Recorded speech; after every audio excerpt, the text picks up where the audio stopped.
सबसे पहले इसको मैट्रिक्स फॉर्म में लिख लें। 2 1 5 3। एक्स वाई आपके वेरिएबल्स आ गए और राइट हैंड साइड आ गई आपकी 1 2। तो ये आपकी मैट्रिक्स फॉर्म आ गई। ये आपका ए है, ये आपकी एक्स मैट्रिक्स है और ये आपका बी मैट्रिक्स। तो ये आपके पास ए है तो सारा काम आपने ए के ऊपर करना है। सबसे पहले हम डिटर्मिनेंट निकाल लेंगे। 2 1 5 3, इसका आप डिटर्मिनेंट निकाल लें। 2 मल्टीप्लाई बाय 3 6, बीच में माइनस फार्मूले का। 5 मल्टीप्लाई बाय 1 5, तो 1 आपका आ गया ए डिटर्मिनेंट। फिर आपने ए एक्स निकालना है। 1 2 फर्स्ट कॉलम की जगह पे आ जाएगा, तो 1 2 1 3 1 2 1 3। दोबारा डिटर्मिनेंट निकाल लें। 3 मल्टीप्लाई बाय 1 3, माइनस फार्मूले का 2 मल्टीप्लाई बाय 1 2, तो ये आपका 1 आ गया ए एक्स।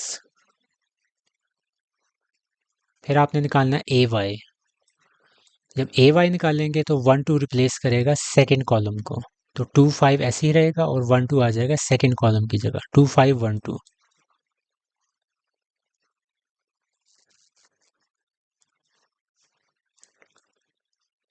क्रॉस मल्टीप्लिकेशन कर लें। 2 2 ज़ार 4, माइनस फार्मूले का। 5 1 ज़ार 5, तो ये आपके पास -1। तो आपके पास तीनों चीज़ें आ गई हैं जो रिक्वायर्ड होती हैं सोल्यूशन निकालने के लिए। तो सबसे पहले x क्या होता है आपके पास, ए एक्स और ए डिटर्मिनेंट। ए एक्स की वैल्यू आपके पास 1 थी, आपका डिटर्मिनेंट भी 1 था, तो 1/1 आपके पास 1 आंसर आ गया x का।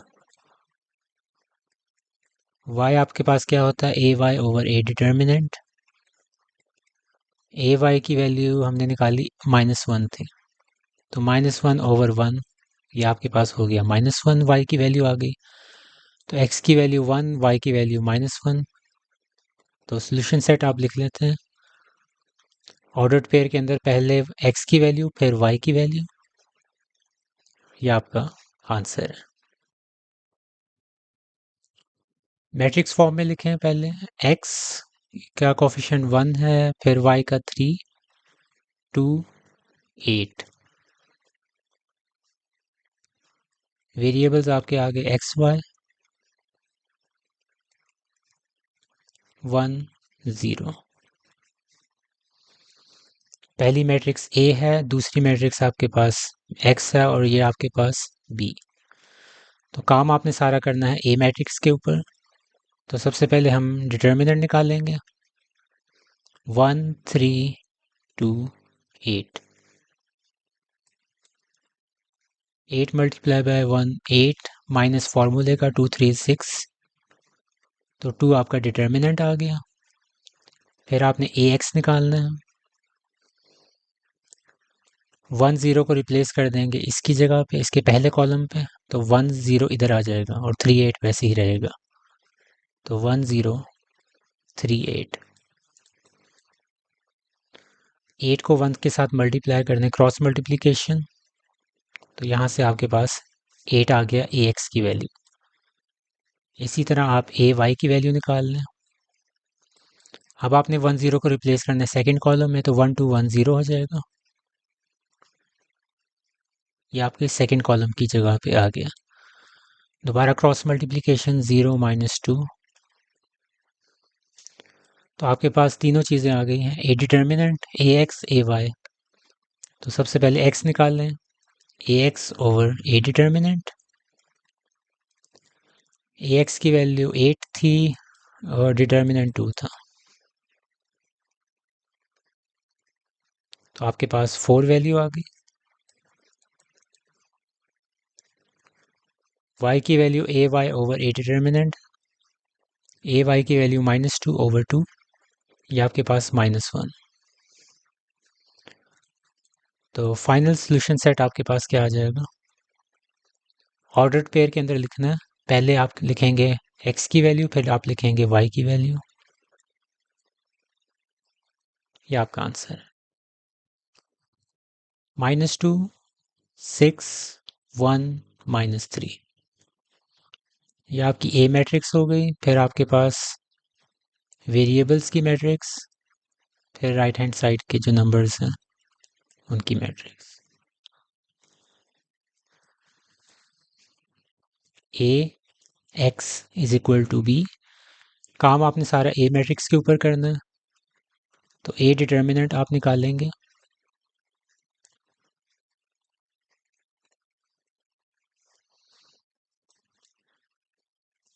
इनको मल्टीप्लाई कर दें 6 हो जाएगा, माइनस फार्मूले का 6 1 ज़ार 6, और ये आपके पास 0 आ गया।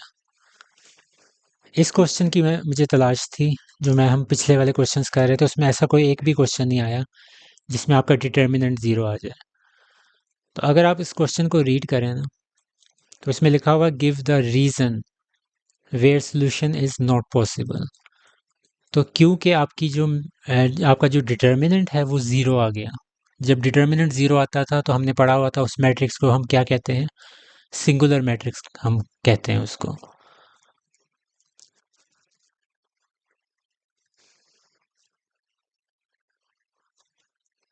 So this matrix is singular,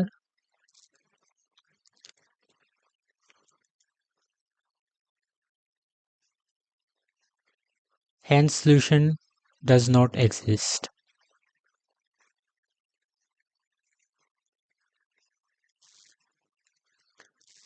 तो आप अगर ये लाइन भी लिख देंगे तो ये काफ़ी है, लेकिन अगर आप इसको समझना चाहते हैं कि सॉल्यूशन क्यों नहीं आएगा, तो उसका मैं अलग से आपको बता रहा हूँ। आपका फॉर्मूला क्या होता है जब आप सॉल्यूशंस निकालते हैं?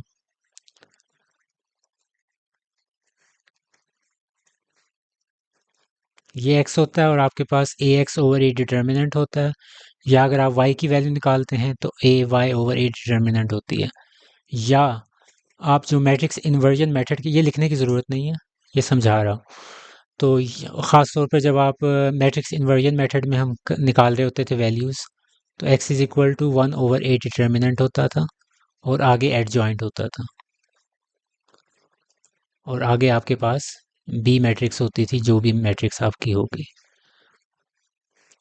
तो इन तीनों सॉल्यूशंस के अंदर ये पहला आपका मैट्रिक्स इन्वर्जन मेथड वाला तरीका था, और ये आपका क्रैमर्स रूल है।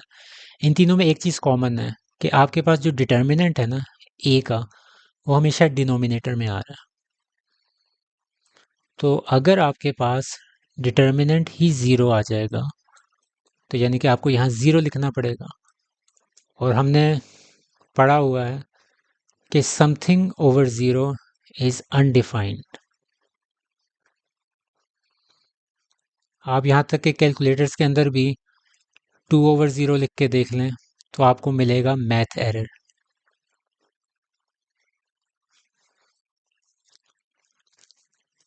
तो ये वजह है कि जब भी आपके पास डिनोमिनेटर 0 होता है, जो कि यहाँ हमारे पास डिटर्मिनेंट की केस में आ रहा है, तो अगर ये 0 है तो मैट्रिक्स सिंगुलर होगी और सोल्यूशन एग्जिस्ट नहीं करेगा।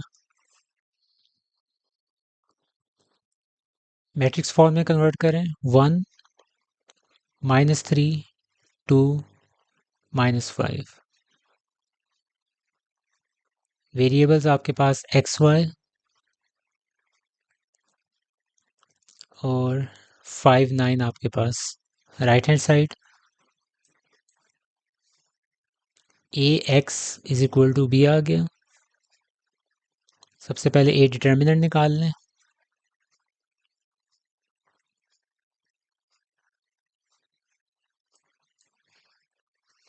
-5 मल्टीप्लाई बाय 1 माइनस फार्मूले का 2 मल्टीप्लाई बाय -3 -6।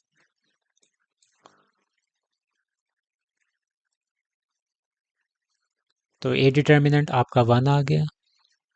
फिर आप निकालें ए एक्स। 5 9 को रिप्लेस कर दें इसकी जगह पे, तो 5 9 इधर आ जाएगा।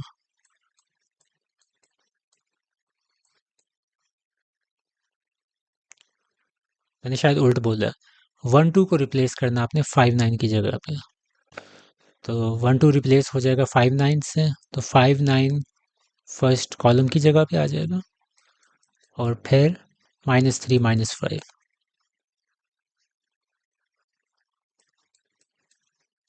डिटर्मिनेंट ले लें, 5 मल्टीप्लाई बाय -5 -25 माइनस फार्मूले का 3 मल्टीप्लाई बाय -3 -27।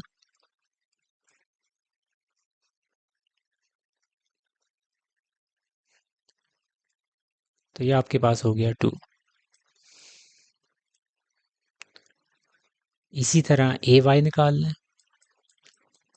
अब इसकी जो सेकंड कॉलम है इसको रिप्लेस कर दें 5 9 से, तो 1 2 इधर आ जाएगा, इधर 5 9 आ जाएगा। 1 2 5 9। Cross multiplication 9 -10 -1। तो एक्स आपके पास क्या हो जाएगा, A X over A determinant. A X आपके पास क्या है, 2 और डिटर्मिनेंट 1 है।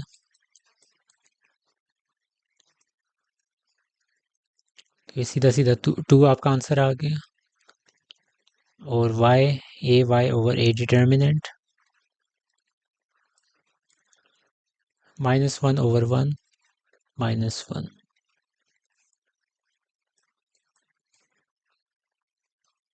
तो फाइनल सोल्यूशन सेट आप लिख लेंगे 2 -1। एक्स की वैल्यू पहले और वाई की वैल्यू बाद में।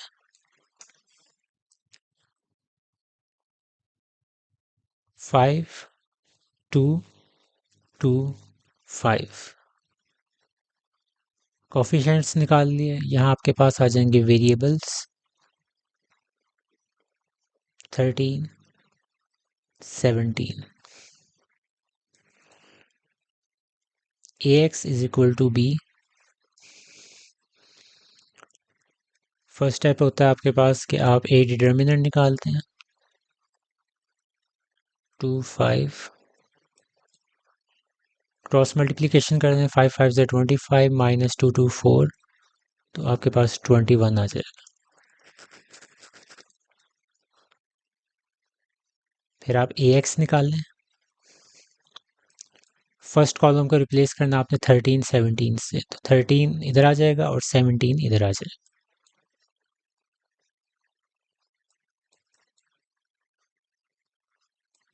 और बाकी 2 और 2 5 ऐसे ही आ जाएगा। इनकी क्रॉस मल्टीप्लिकेशन 5 मल्टीप्लाई बाय 13, 5 3 से 15, 5 1 से 5 6 और 17 2 34 1। तो ये आपके पास 31 हो गया। अब आप ए वाई निकाल लें। 2 और 5 की जगह पे आप 13 17 लिखेंगे सेकंड कॉलम में। तो फर्स्ट कॉलम वैसे ही रहेगा इंटैक्ट और 13 17 आ जाएंगे आपके सेकंड कॉलम की जगह।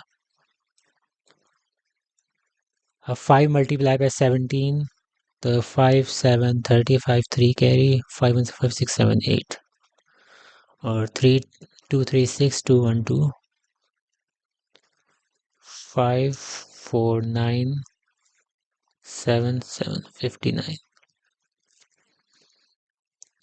ये तो मैं वेरीफाई कर लूँ। 5 4 9। तो ए एक्स आ गया, ए वाई आ गया, ए डिटर्मिनेंट आ गया। तो अब आप फार्मूलाज अप्लाई कर लें। ए एक्स 31 ओवर 21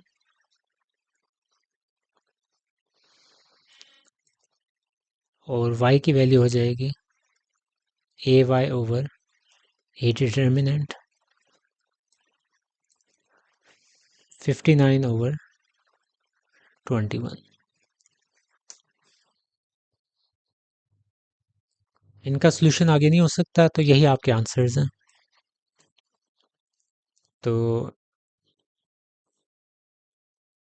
क्योंकि 59 प्राइम नंबर और 31 भी प्राइम नंबर है, तो इनकी कटिंग हो नहीं सकती।